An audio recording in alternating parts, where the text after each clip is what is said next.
being wonderful people. muri abantu badasanzwe. As you have said, Nkuko wabivuze, this is the second time here, ni rya kabiri nje hano. and the first time we were loved when we came here. Ubwa mbere twararyohewe igihe twaza muri kino gihugu. Even now we have been loved. Kandi n'ubu by'ukuri turumva dukunzwe kumwe twakiriwe. So we want to thank God for that. Turashaka gushima Imana kubw'ivyo. It's a good example for the world. By'ukuri na karoro keza mutanga kubw'isi yose. And the body of Christ at large. N'umubiri wa Kristo muri rusangi. That a nation can come together for a single cause. Ibihugu bishobora kuja hamwe kubwa Kristo. And prophetically, there's a lot that God is doing for this nation and in this nation. One in such that is very clear is the body of Christ. The body of Christ here is healthy. And how you will know he's healthy is when you are envied now. You are envied. So you might hear a few restrictions that might come for you as a church in the future. But that is one thing to tell you that the body is strong. Yeah, so that's what I see. And the other things, we are praying. We are praying because they are of a sensitive nature. Yeah, thank you so much. Amen. Can we clap for the man of God? Thank you very much, Prophet. My second question goes like this. You are a great man who has prospered in ministry and in businesses.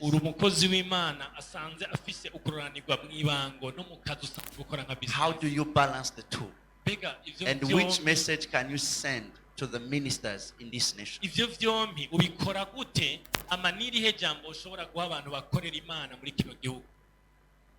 Well, once again, we thank God that he has given us grace both to minister and also to work in the corporate world. It's important because as a church, we will be overlooked if we are not in the right standing. And how we balance this is because we understand what the scripture tells us, that you are the heads and not the tail. You are the light of the world. Now there are people in this world that will never respect us until we are the light. So we make sure that the light does not only burn with the gospel,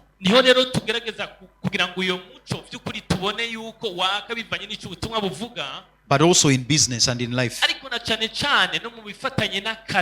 So, in fact, we have a meeting that we're going to do where we are going to be teaching business. And so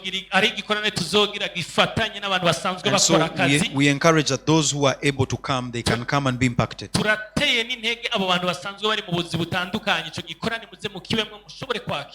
Because if the body increases also in that grace,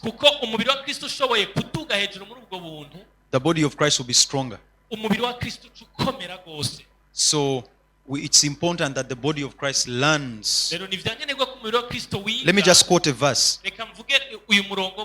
In 2 Corinthians 8, chapter 8, Paul speaks to a church at Corinth. And he says, I write unto you that you may to grow also in this grace,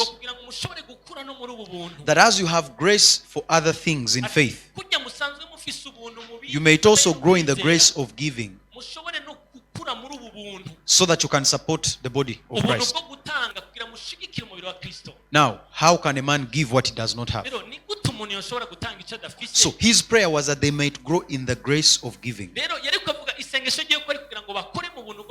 So we cannot give what we don't have. So for me, I've come to release that grace, that people will have the wisdom of God,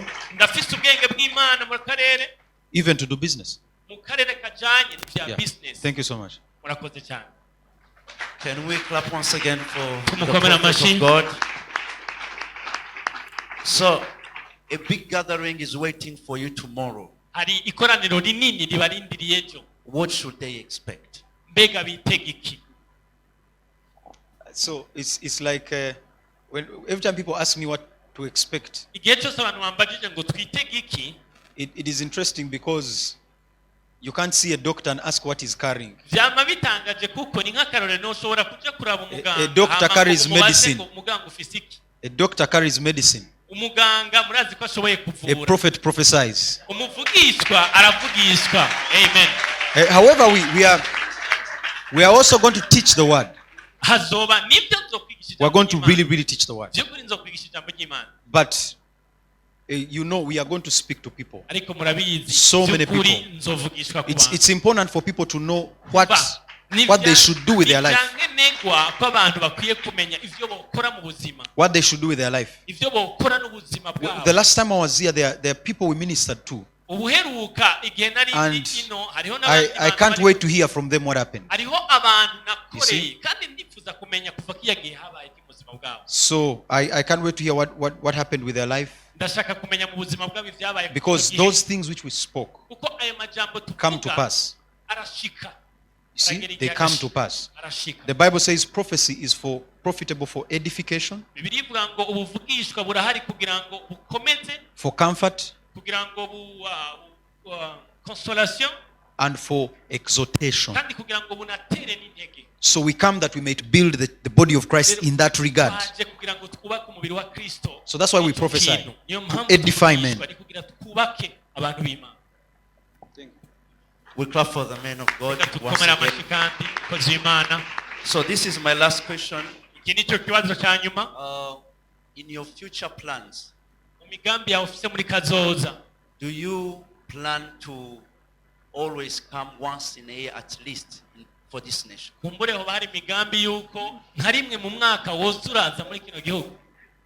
Thank you so much. Thanks so much. I have brothers here.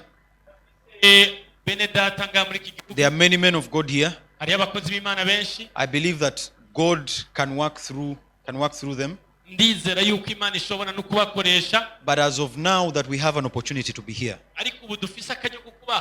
we can do it. But what the future holds, the scripture says that God put us in our habitations and set our boundaries, that if happily we may seek after him.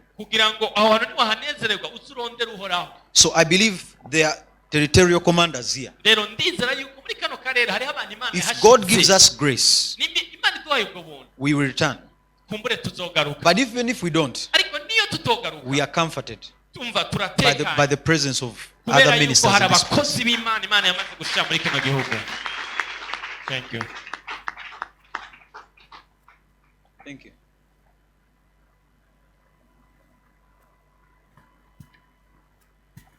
turashima Imana cyane We thank God ku bibazo byiza for the question, the good twariko turumva that we have heard bibazwa n'abakozi b'Imana. asked by the ministers. Turashima Imana cyane ku prophet Everard. So we thank God for the prophet Everard. Can we clap for him? Kuko ibibazo yabajije For the question that he have asked, byari ibibazo bya twese. he asked for all of ari ngaha kugira ngo yishire ibibazo. So the man of God is here to answer questions. N'abamenyesha makuru barahawe kazi. And also a journalist, you are welcome to kugira ngo the questions, so that if they have a question they can ask it. Tuzatumenya ko mumaze kwishurwa. If there is no question, we will know that everything is okay. But if there is some of the question for the journalists, we will be glad to receive them quickly.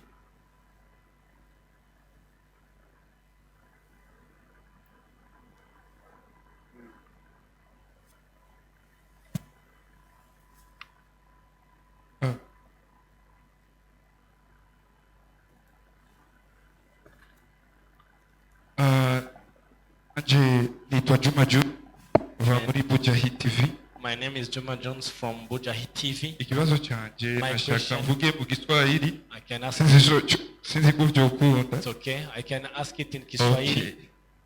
Okay. Yeah, you can go ahead. Hello. Nimetaka kuuliza. I would like to know.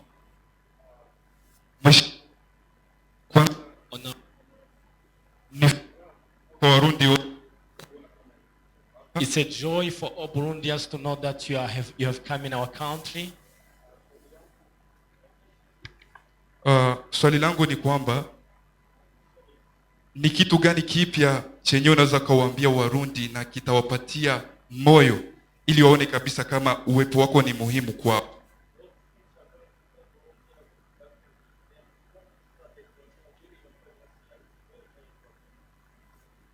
Swali langu la pili ni kwamba tumesikia kama ni mara ya pili sasa kufika hapa Burundi, na ni jambo la furaha sana kwa Warundi wote, sababu uwepo wako labda ni muhimu sana kuwepo hapa.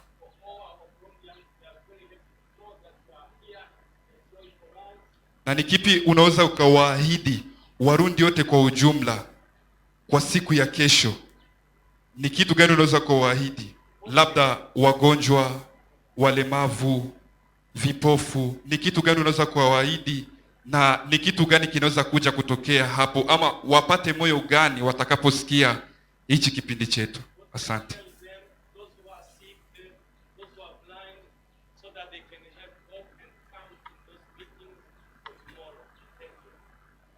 Thank you so much. The message, we are called men of God for a reason, because we carry the message of God. The Bible says that he whom God sends speaks the words of God, and the Spirit gives him, and he gives him spirit without measure. So I want to appeal to everyone that will be listening, that maybe is listening right now, to say that the message which we are carrying, that we're going to be sharing tomorrow, is the message of God, is the message of hope, is the message of faith, and we want to encourage everyone that is sick, that is invalid in any way. Make your way to the meeting. We are trusting God that there will be enough power to heal the sick, to restore the destitute, to restore those without hope, and no man will live the same. By the word of God, every man will be settled. Thank you so much.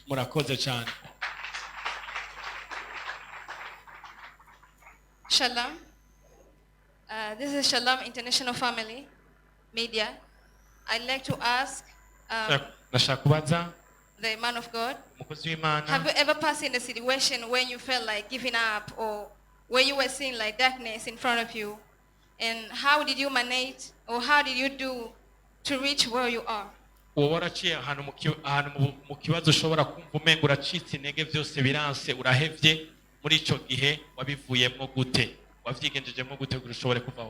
Secondly, it's not a question. It's just to say, it's not a question. It's not a question. Yes. It's just to thank God that you are here. And that to say, Shalom International Family welcome you. And we are proud of you. Thank you. Thank you so much. That is a very good question, and we want to encourage everyone who's listening to us or watching us to know that every man that is born in flesh goes through things which form their story. Now, my story is so big. Where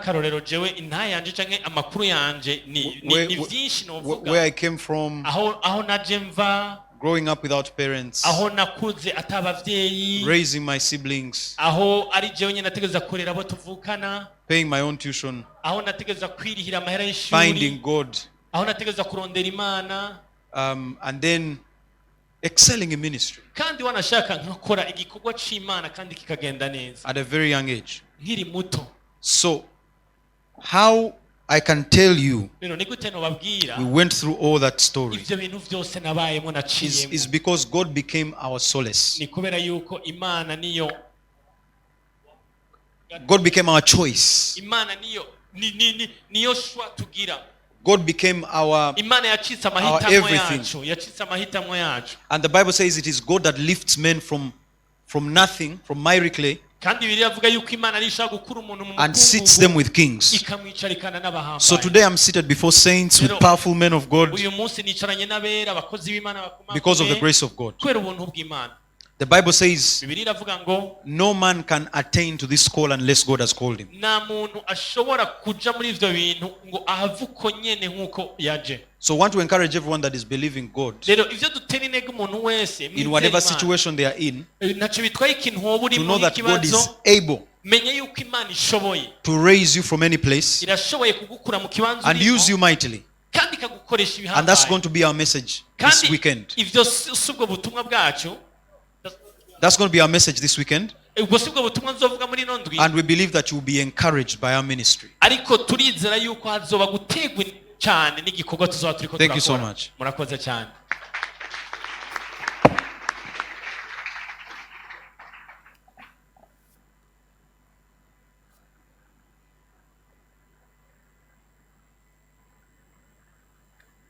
Among the audience, if there is someone with a question, bari ngaha oba hari undi muntu afise ikibazo yobaza umuntu w'Imana.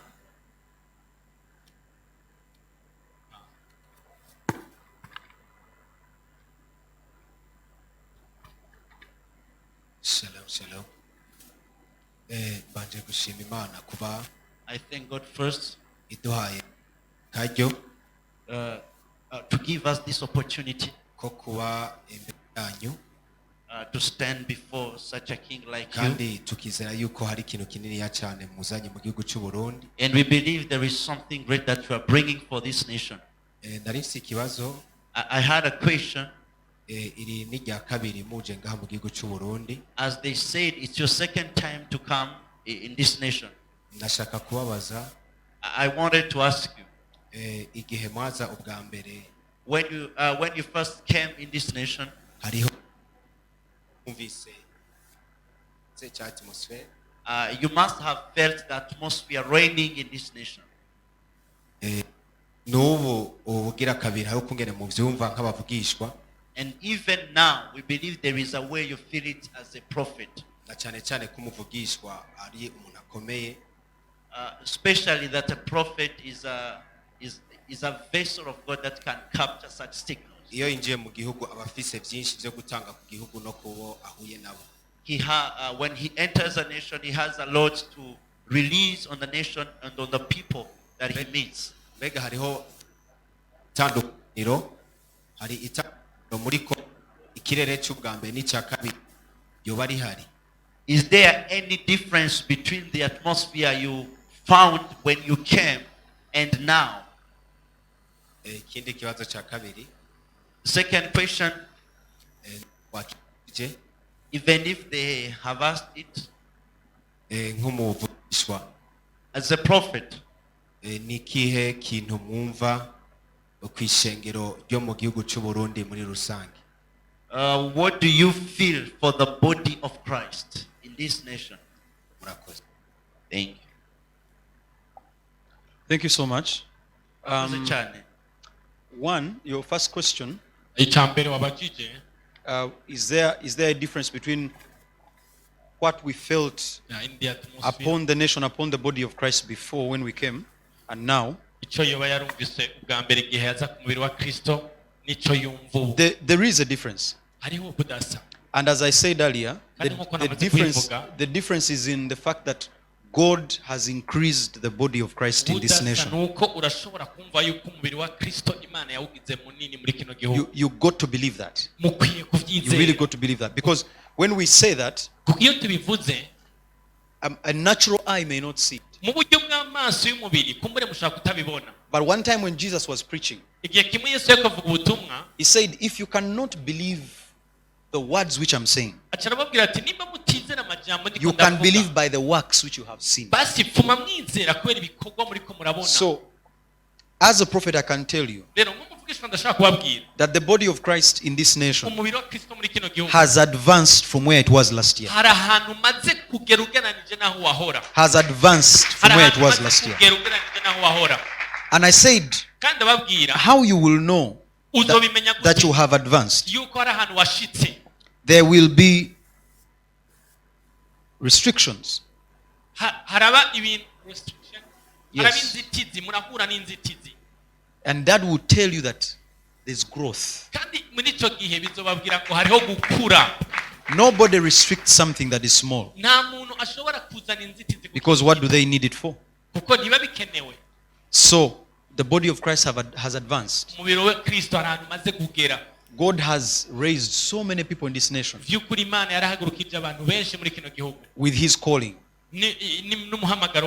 But like the question which was asked earlier, the body of Christ here has to advance in other things also. In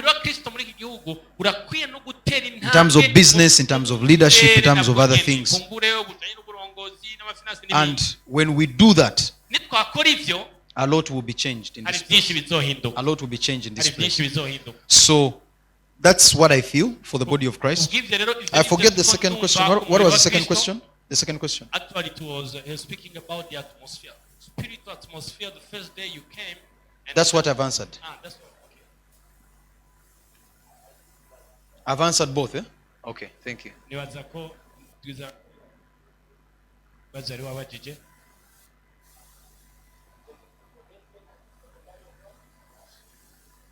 Yes. I said that the body of Christ should now set their eyes on growing in other spheres. See? Because of what's coming, the body of Christ has to prepare to grow.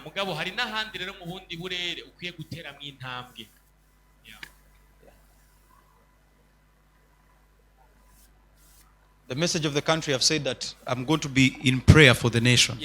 Because part of the things we are seeing, we can only share with men of God, a few men of God, so that we can pray. See? So that we can pray. The last time I was here, I mentioned the city that will rise out of ashes. I don't know if any got to hear my prophecy. Did anyone hear my prophecy about that? I mentioned a certain city in this nation. I said it's going to grow. Out of it is going to come the deliverance of God.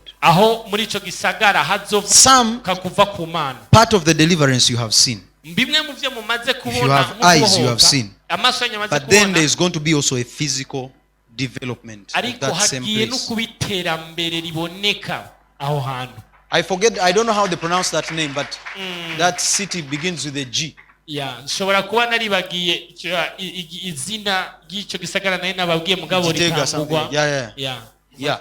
Is it yes. Yes. That's where the president comes from. Yes, I mentioned it last time I came. I said I see salvation coming out of that place. That is one. So your leader comes from there. But not only will your leader come from there, but that city will develop out of the ashes. And at a certain point it will be one of the greatest cities.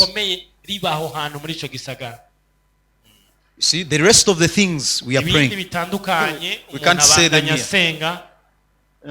We cannot say them here. We will just pray with a few men of God. Thank you. Shalom, man of God. Shalom. My question is, first of all, we thank you that you have come to visit us in our country. That's the grace of God we have received from We know that you are son of Prophet Shepherd Bushiri. We know you are son of Prophet Shepherd Bushiri. A question that they have already asked you. In the future plan, when they say in the future, are you planning in the future to come back again in this country? Because we know when you see doing things, it means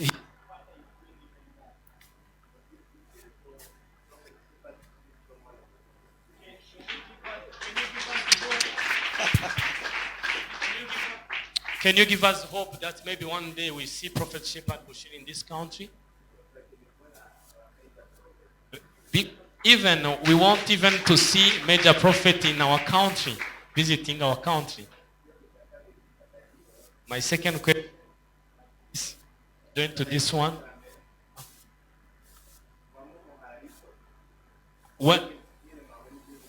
Sometime when you came here, when you visit our country, did you give a report to your spiritual father? How have you seen our country? How was the conference, the people there, the saints there? Do you talk to your father about what's here? Thank you. Thank you, man of God. Thank you. In the future plans, Major one knows about this land. And last time I came, I was told that I had a brother here, Apostle Simon.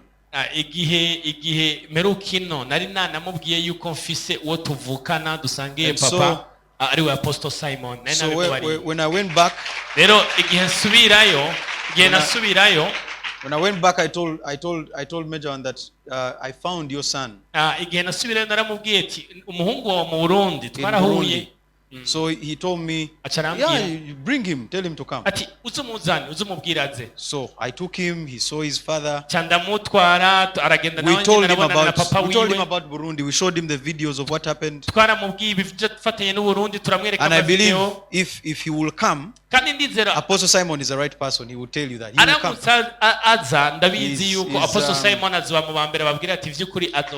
You know, so we told him about the meeting. We told him about the people. Even before I came, I told him. I said, I'm going. And we told him even last time. We told him we are doing this meeting. He only said God will move powerfully. So, the future plans, I believe Apostle Simon is able to bring him here.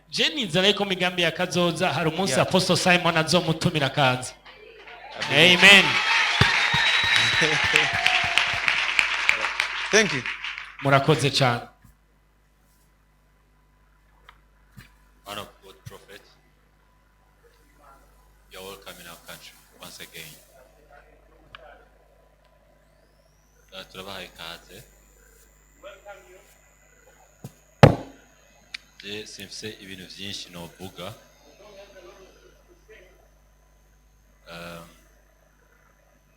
Atari ukubwira ko kwakiriye nkuko twari kwakira Yesu.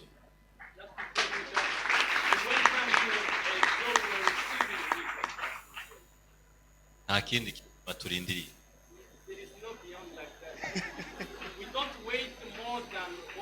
Ibyo twokwakira kuri Major one, Yesu yavuze ngo unyakiriye aba yakiriye Data.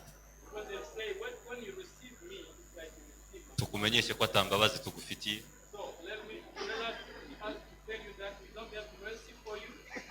Muri iyi ndwi tuzokunywa tukujye mu ijoro no ku muraba.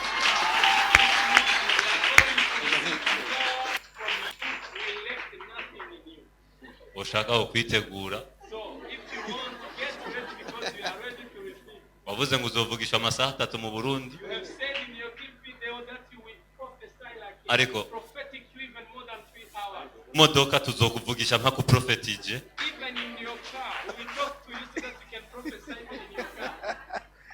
Ikirere kirugurutse.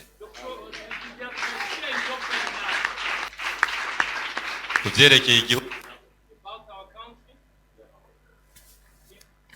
mu gikorane, ikirere kizoba kimeze neza, nitwe tugifise.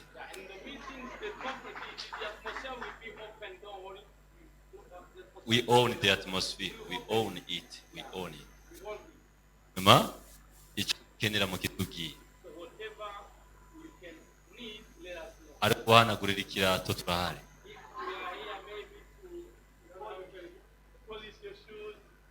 Kugira ngo bikunde umutima wanyu witeguriye kudukorera murakoze.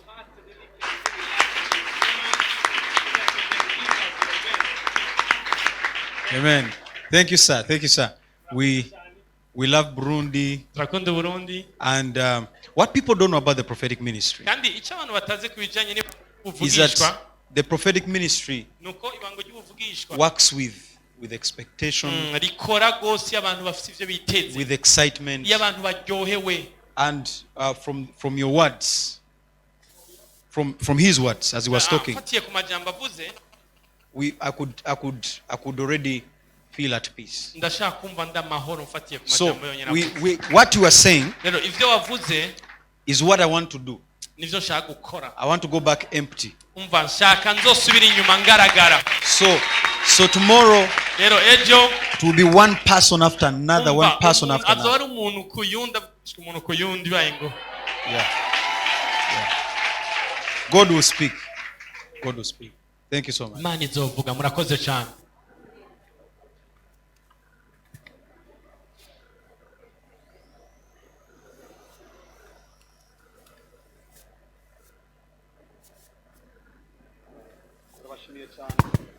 Just want to thank everybody. Turabashimiye cyane.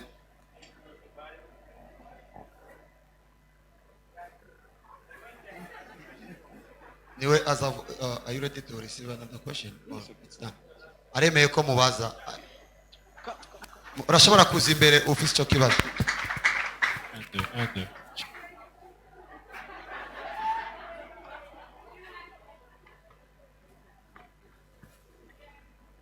Shalom, shalom. Ndasema mkiswahili. Kwanza de Dieu kupata tu neema kuuliza swali na zote zinaisha.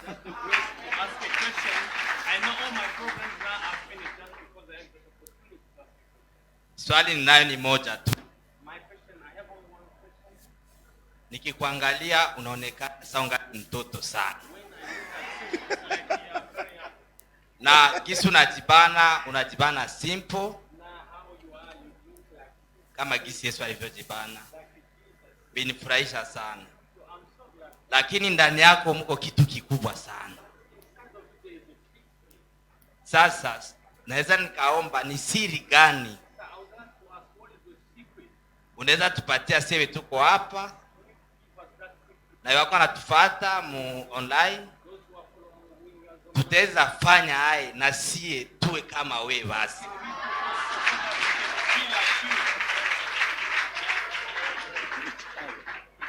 Sasa merci. Thank you. That's a good question.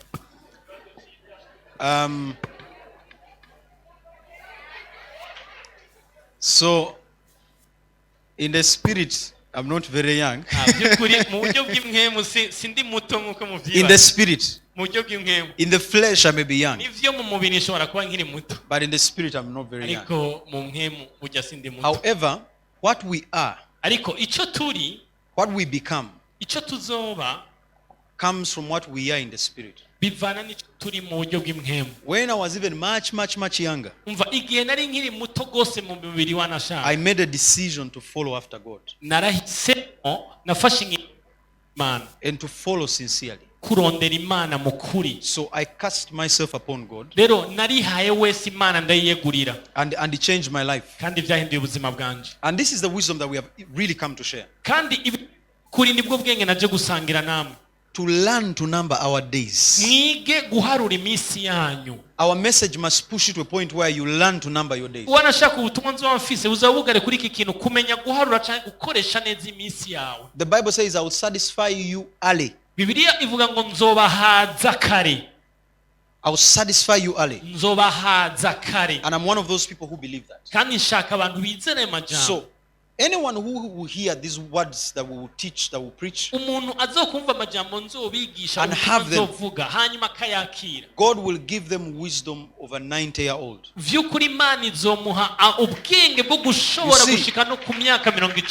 Wisdom according to the scriptures is equated to gray hair. Wisdom according to the scriptures is equated to gray hair. The scripture speaks it like this. It says the crown of wisdom is gray hair. The glory of the young man is their power. But it becomes the wisdom of God, or it becomes a mystery when the young man goes after wisdom.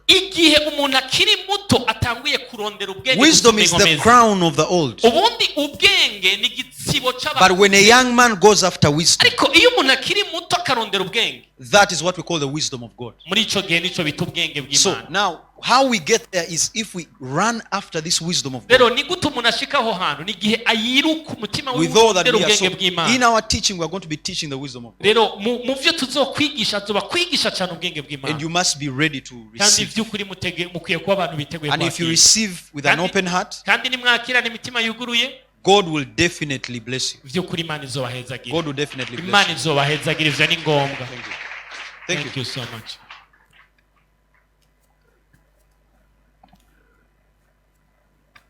Nibaza ko ibibazo byinshi byabajijwe kandi inyishu zatanzwe. Mubinkundiye munyemerere dukomere Imana amashe kubw'umukozi w'Imana n'umunyaduha.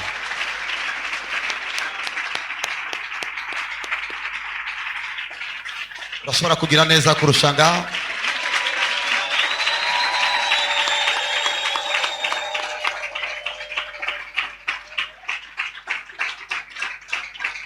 Murakoze cyane. Mukozi w'Imana, imitima abantu iranezerewe nk'uko ubibona. Twaba twakubwiye ko bakurindiriye,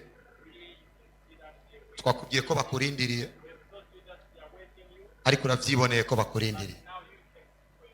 Turakwemeje ko twiteguye, turiteguye nk'uko Pastor Stanley yavuze. Turakeneye kujya ibyo watuzaniye byose, kandi icyo twari turindiriye kumva twacumvise, kuko wavuze ko ugomba kugenda uri empty, watanze byose. Bishize tukabona yuko utatanze byose, tuzokora ikindi gikorane kuri aeroport kugira ngo ugende wabitanze. Shengero rakwiteguriye, turiteguye gufungura. Shengero murashimiwe cyane. Tugomba tubibutse ibyo musanzwe muzi. Ejo nuze wenyene, zana abiwanyu nabo muvukana nabo mutavukana. 10:00 uzobe washitse. Genda ubabwire ibyo uri kurumva, nka wa mudamu w'Umusamariya. Genda mubabwire ibyo mubona ngaho. Turakeneye yuko abashoboka bose bakira. Ikindi cya kabiri, turasabye mwihangane imbere yuko muhaguruka tubanze kwanza tumusohora. Ariko imbere yuko dusohoka, kubanakira my brother Apostle Simon.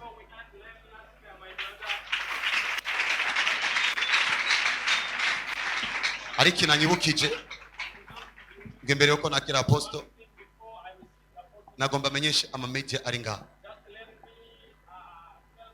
Programme izobera muri quartier 10. Sale yitwa Ashbook.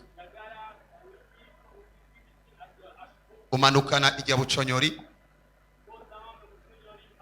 nijya barabara rya Université Hope, ukaca winjira mu quartier nk'ugiye muri 10. Ukiri kuramanuka ahatangura ikaburimbo imanuka muri 10 weje Genève, ucukati bubamfu nk'ugiye hajya ariyo heritage, sale ya heritage. uharuye kugeza ku ya kane uzoba ushitse aho Imana igomba gukora iyo utigeze ubona kuva umunsi wavuka. Kuko nababwiye rero, reka my brother Apostle Simon aturangize programme kandi anatusengera amabikunde yuko tumutwara muri hotel kugira ngo abandanya kwega ibiberekeye. Murakoze cyane muri umugisha. Yes ashimwe. Jewe bene data ivyo bavuze nemeranyije navyo kuko bavuze mba mvuze. Rero nta majambo menshi mfise novuga. Kimwe ngomba mbwire umukozi w'Imana nuko imitima yacu inezerewe kumwakira mu gihugu ciza cy'u Burundi. Mugire n'abantu bari kwadukurikirana, twarahuye n'abakozi b'Imana benshi, ariko no mukozi Imana vy'ukuri arafise umutima w'Imana, kuko iyo uri kuvugana nawe icyo yiyumvira no gukorera ubwoko bw'Imana.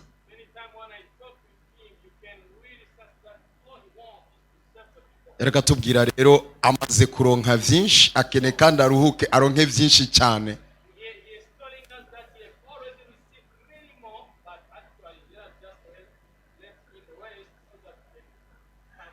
Inkuru nziza mfise nuko yavuze ati rujya rugezo mwabonye mu mwaka uheze.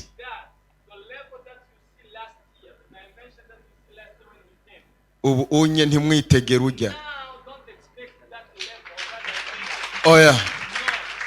Ari akantu yavuze nimba uri ko arasubiramo atokavuga akibazo twoheza gigwa. Agavuga ngo ati rujya rugezo mubona mutamakoreramo bujya buvugishwa nibwo najemo. So men of God, wakoze cyane kubana natwe. Icyo dukeneye twebwe imitima yacu yagutse kandi iriteguye kwakira Imana iduhezagire. Reka dusenge. Mwami Yesu, Mana uriho wamyeho kandi uzokwamaho. Turagushimiye ingene wazigamye umukozi wawe, kandi vyose wabironanije neza kandi bimeze neza. Igikorane cacu tinkuru dufise nuko ari ubwiza gusa buzogaragara. Tuzi neza ko tuguma tuduga, ko tuva mu bwiza tuja mundi. Reka Mwami we wamuzanye ngaha ntigire nakadzatsa na kamwe k'ijambo wamuhaye gakoroka hasi katadushikiriye.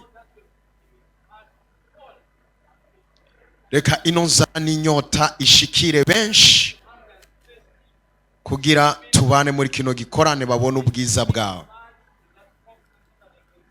Ugirire neza umuntu wese yaje kumwakira. Ubuntu bwa bushishikare bugwira hagati yacu, ni mu izina ryawe Yesu, amen.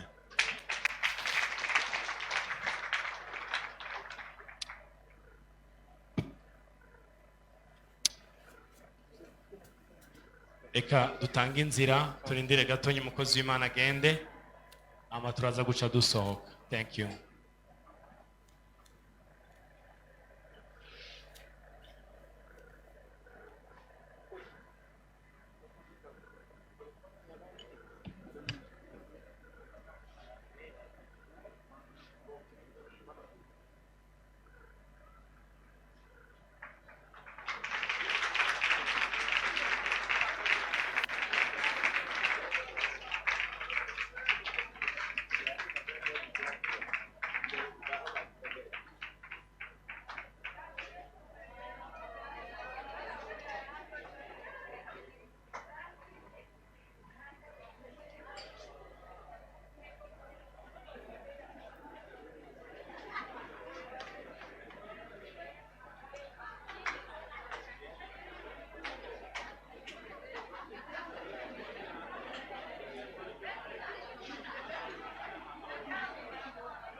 turazitwaye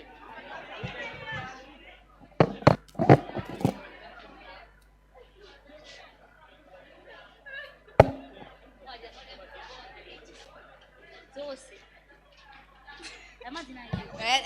nimwiyumvira gutegura ikintu ciza nk'iki ubwa mbere niki murakoze cyane Jenny Pastor John irakoze ndiko ndavuga nka coordinateur wa kino gikorane impamvu nyamukuru yatumye dutegura kino gikorane amatoga tumira uyu mushitsi nuko dukunda cyane igikorwa Imana yaturungiye cyambere ko twarungiswe kwagura ubwami bw'Imana ngaha ku isi icakabiri nuko dukunda Uburundi bwacu dukeneye kubona Uburundi bumerewe neza butotahaye abarundi baguwe neza mu byimwe mu by'umushano mu by'umubiri gatatu tukeneye kubona ishengero ry'Imana ryaguka mu burere bwose maze Imana ikawushira gufata mpiri no kuganza mu madomene no mu bibanza bitandukanye cyakane tukeneye kubona abantu bose bafashwe miri na Satani mu ngwara mu kutamenya mu madomene atandukanye babohogwa babaho ubuzima bwidegembye aribwo buzima Imana yaremeye umuntu kandi yifuza kubona ku muntu wese amen okay murakoze cyane kumbure mwebwe uyu mukozi w'Imana muramuzi cyane kuruta abarundi uko twebwe twaba tumuzi turashaka kumenya mbega ni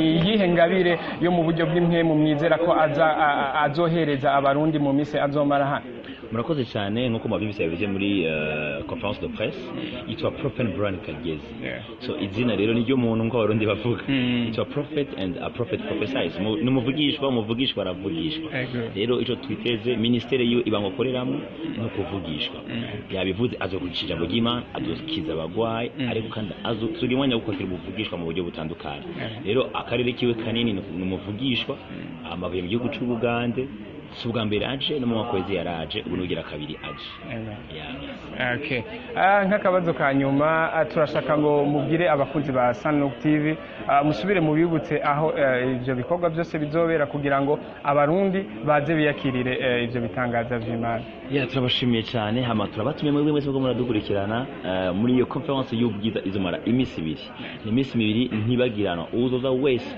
azokorerwa n'Imana ikibanza rero ni muri quartier 10 mu Ngagara umanukiye avenue ya Bucunuri kuri Hope University urashika ahantu bita kwa commune quartier 9 ucumanuka rya babara givu hari kaburimbo itandukanya quartier 9 na quartier 10 kuri rya kaburimbo nyene ushukati bubamfu ukasi bubamfu niho hari salle yitwa Ashibuka niyo ikikorane kizobera ama kizoba imisi ejo ku gatandatu ku gatanu kizotangura gihe cy'isaha 11 17h gushika 20h kuduga ama kuwa gatandatu kizotangura saa 8 kuduga ama mugabo mu gitondo azuba ari business conference yaba homme d'affaires izotangura saa 3 yo mu gitondo gushika saa 6 murahawe kaze cyane mugirirwe neza n'Imana muge mubonye video mutumire n'abandi benshi abukunda bose ukene kubagirirwa neza n'Imana mu batumire kuko Imana izobagira neza bose murakoze cyane murakoze turabashimira murakoze cyane konza Sunlock TV shalom abakunzi bacu ku mazina nitwa Samirian Joshua ama nabasanzwe ndi muri Eweke Media team ya Prophet of Jesus Joshua hanyuma akaba ari nawe nyene yakiriye uno mwubaha mu gihugu cyacu cy'u Burundi ama juste kubatumira jeunesse turabaye kaze mwa kino gikorane cy'ubwiza ino imisi ibiri vendredi samedi muhawe kaze dimanche ni muri Sabbath Church Delivered Family isaha 8 muhawe kaze abatari Sabbath Church izokoranira ni mu Kinama muri quartier Ngozi c'était ma venue numéro 5 oui igikorane naco kizobera muri quartier 10 mu Ngagara muhawe kaze abatahazi umanukana ijya barabara ryose rya commune ushitse ahantu muri heritage ucubona isare nziza shasha isize muhawe kazi cyane abazoca hirya na ahantu hari ijeri impande yaho kazi irabiwe urakoze cyane gutumira abajene nizera ko bamaze kumva ubutumire bwawe Sunlock TV of course nkuko mubizi twari twaje kwakira Brian Kagyezi umukozi w'Imana akomeye cyane rero natwe nka Sunlock TV niho twari twibereye ariko reka mudukundire turangize tubatumira namwe kuba hano muri kino kibanza aho muzo kwakira ibitangaza by'Imana so inyuma ya kamera twari kumwe na Drizzy